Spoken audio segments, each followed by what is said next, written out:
অৰুণোদয় আঁচনিৰ হিতাধিকাৰীসকললৈ আহি গ'ল নতুনকৈ 5টা নিয়ম আৰু এই 5টা নিয়ম মানিলেহে আপুনি এইবাৰ অৰুণোদয় আঁচনিৰ টকাটো লাভ কৰিব। কি এই 5টা নতুনকৈ নিয়ম প্ৰযোজ্য কৰা হৈছে সবিশেষ জনাম এইটো ভিডিঅ'ৰ জৰিয়তে। তাৰ আগতে সৰু এটা ৰিকুৱেষ্ট, যদি আমাৰ ইউটিউব চেনেললৈ প্ৰথমবাৰ কাৰণে ভিজিট কৰিছে প্লিজ চেনেলটো ছাবস্ক্ৰাইব কৰি বেল আইকনটো বজাই দিব আৰু ভিডিঅ'টোত এটা লাইক কৰি দিব আৰু বেছিকৈ শ্বেয়াৰ কৰি দিব যাতে প্ৰত্যেকজন অৰুণোদয় হিতাধিকাৰীয়ে এই 5টা নিয়ম মানি চলিব পাৰে আৰু এই 5টা কি নিয়ম আহিছে সকলোৱে যাতে জ্ঞাত হয়, যাতে এইবাৰ অৰুণোদয় আঁচনিৰ লাভ কৰাৰ ক্ষেত্ৰত যাতে কোনো ধৰণৰ বাধা বিঘিনিৰ সৃষ্টি নহয় তাৰ কাৰণে বেছিকৈ শ্বেয়াৰ কৰি দিব যাতে প্ৰত্যেকজন অৰুণোদয় আঁচনিৰ হিতাধিকাৰীয়ে এই 5টা নিয়ম মানি চলিব পাৰে। আৰু এই 5টা নিয়ম কি সবিশেষ জনাম এইটো ভিডিঅ'ৰ জৰিয়তে। সব ভিডিঅ'টো সম্পূৰ্ণ শেষলৈকে চাই থাকিব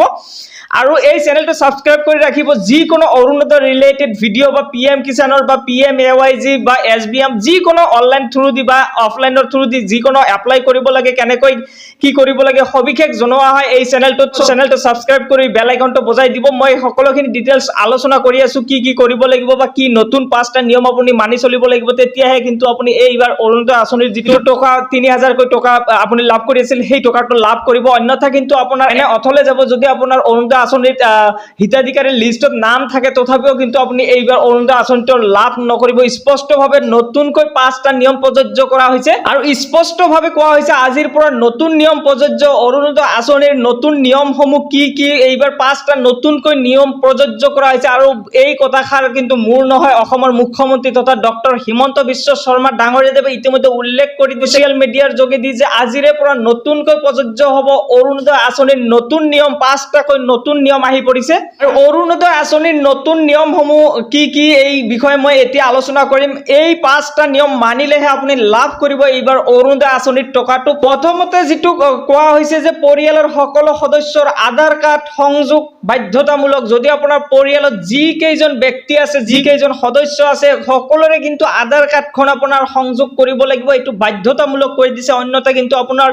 অৰুণোদয় আঁচনিৰ যিখন ফাইনেল ইতিমধ্যে লিষ্ট প্ৰকাশ কৰিছে, মই কিছুদিন আগতে এটা ভিডিঅ' আপলোড কৰিছোঁ, সেই লিষ্টখন কেনেকৈ চেক কৰিব পাৰিব আপোনাৰ নামটো অন্তৰ্ভুক্ত হৈছে নে নাই। যদি সেই লিষ্টখনত আপুনি এতিয়ালৈকে ডাউনলোড কৰা নাই বা আপুনি চেক কৰি জনা নাই, তেতিয়াহ'লে এই চেনেলত পাই যাব। সেই লিষ্টখন আপুনি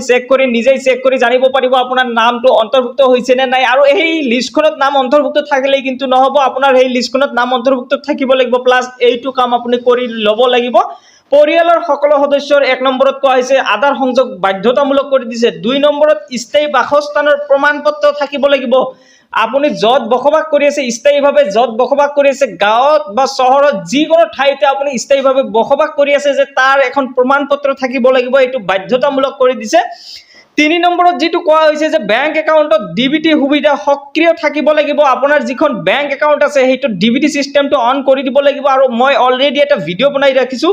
আপোনাৰ মোবাইলৰ সহায়ত কেনেকৈ DBT চিষ্টেমটো অন কৰিব পাৰে। মই অলৰেডি ভিডিঅ' বনাই ৰাখিছোঁ, সেই ভিডিঅ'ৰ লিংকটো মই এই ভিডিঅ'ৰ ডেছক্ৰিপশ্যনত দি ৰাখিম। আপোনালোকে সেই ভিডিঅ'টো চাই অতি সহজতে কিন্তু আপোনাৰ মোবাইলৰ সহায়ত যিকোনো ধৰণৰ বেংক একাউণ্টে আপুনি DBT চিষ্টেমটো অন কৰিব পাৰিব। আপুনি ঘৰতে বহি এটকাও আপোনাৰ খৰচ নহয়, জাষ্ট আপুনি ভিডিঅ'টো চাই আপোনাৰ মোবাইলৰ সহায়তে কিন্তু সম্পূৰ্ণ প্ৰচেছটো ফ'ল' কৰি আপুনি DBT চিষ্টেমটো অন কৰি দিব পাৰিব। 4 নম্বৰত যিটো কোৱা হৈছে পৰিয়ালৰ কোনো সদস্য চৰকাৰী চাকৰিত থাকিব নোৱাৰিব। যদি আপোনাৰ ফেমিলিত যিকোনো এজন ব্যক্তি যদি আপোনাৰ চাকৰি কৰি আছে, চৰকাৰী ধৰণৰ যিকোনো চাকৰি কৰি আছে, তেনেহ'লে কিন্তু আপোনাৰ এই অৰুণোদয় আঁচনিৰ পৰা বঞ্চিত হ'ব আৰু এই অৰুণোদয় যিটো 3000 টকা মাহিলী বৰ্তমান সময়ত দিয়া হৈ আছে আৰু সেই টকাৰ পৰা কিন্তু আপুনি বঞ্চিত হ'ব। তথা আপোনাৰ যদি ফাইনেল লিষ্টখনত নাম অন্তৰ্ভুক্ত হৈছে, অৰুণোদয় আঁচনিৰ যিখন ফাইনেল লিষ্ট ইতিমধ্যে প্ৰকাশ কৰা হৈছে, সেই লিষ্টখনত যদি আপোনাৰ নাম অন্তৰ্ভুক্ত হৈছে, তথাপিও কিন্তু আপোনাৰ এই লিষ্টখনৰ পৰা নাম কৰ্তন কৰা হ'ব আৰু আপুনি এই টকাৰ লাভৰ পৰা কিন্তু বঞ্চিত হ'ব। কিয়নো যদি আপোনাৰ ঘৰত যদি কোনো ধৰণৰ কোনো সদস্যই যদি আপোনাৰ চৰকাৰী চাকৰিত নিয়োগ হৈ আছে, তেনেহ'লে কিন্তু আপোনাৰ এই অৰুণোদয় আঁচনিৰ পৰা বঞ্চিত হ'ব। আৰু 5 নম্বৰত যিটো কোৱা হৈছে সকলো নথি পত্ৰ সঠিকভাৱে আপডেট হৈ থাকিব লাগিব। আপডেট প্ৰক্ৰিয়াটো কিন্তু বৰ্তমান সময়ত জৰুৰী হৈ আছে। আপোনাৰ যিকোনো ডকুমেণ্ট নথি পত্ৰ যিকোনো আপোনাৰ ডকুমেণ্ট আছে, যেনেকৈ Aadhaar card, PAN card, voter ID, যদি কিবা খেলি মেলি হৈ আছে তেনেহ'লে মই কিছুদিন পূৰ্বে কিন্তু এটা ভিডিঅ' আপলোড কৰিছোঁ কেনেকৈ আপডেট কৰিব লাগিব। আপোনাৰ আধাৰ কাৰ্ডখন যদি আপডেট আহিছে তেনেহ'লে কিন্তু আপডেট কৰাটো বাধ্যতামূলক কৰি দিছে আৰু এই মে' মাহৰ ভিতৰতে কিন্তু আপুনি সম্পূৰ্ণ বিনামূলীয়াকৈ এই আপডেট প্ৰক্ৰিয়াটো সমাপ্ত কৰিব পাৰিব কিন্তু জুন মাহত যেতিয়া আপুনি আপডেট কৰিব ধৰিব তেতিয়া কিন্তু আপোনাৰ কিবা এটা ফিজ দিব লাগিব কিবা এটা মাচুল পে কৰিব লাগিব তেতিয়াহে কিন্তু আপুনি এই আপডেট প্ৰক্ৰিয়াটো সমাপ্ত কৰিব পাৰিব বৰ্তমান সময়ত কিন্তু সম্পূৰ্ণ বিনামূলীয়াকৈ আপুনি আধাৰ কাৰ্ডখন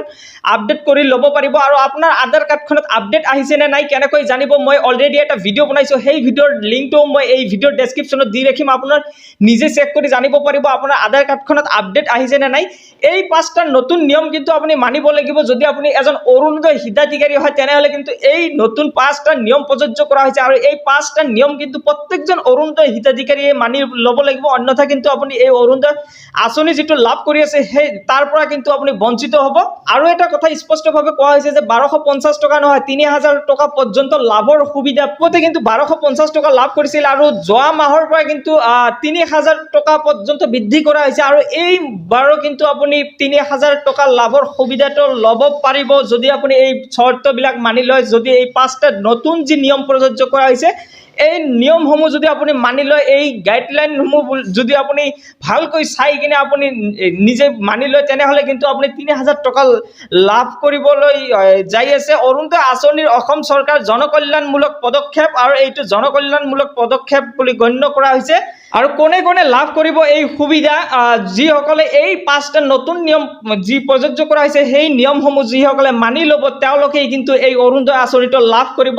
সো এই নতুন নিয়মখিনি আপুনি ফলো কৰিব লাগিব আৰু মানিব লাগিব আৰু এই পাঁচটা নিয়মৰ ভিতৰত যিকোনো এটা যদি আপুনি খেলিমেলি কৰে তেনেহলে কিন্তু আপোনাৰ অৰুণোদয় আঁচনিৰ পৰা নাম কৰ্তন হোৱাৰ চান্স আছে সো ইতিমধ্যে কিন্তু এই নিয়মবিলাক গাইড কৰা হৈছে আৰু এইখিনি কিন্তু আপুনি মানিবই লাগিব সো এইখিনি আছিল আজিৰ নতুন ভিডিঅ' যদি ভিডিঅ'টো ভাল লাগিছে আপোনাৰ বন্ধুবৰ্গলৈ শ্বেয়াৰ কৰি দিব আৰু যদি চেনেলটো নতুনবাৰ কাৰণে আহিছে চেনেলটো সাবস্ক্ৰাইব কৰি বেল আইকনটো বজাই দিব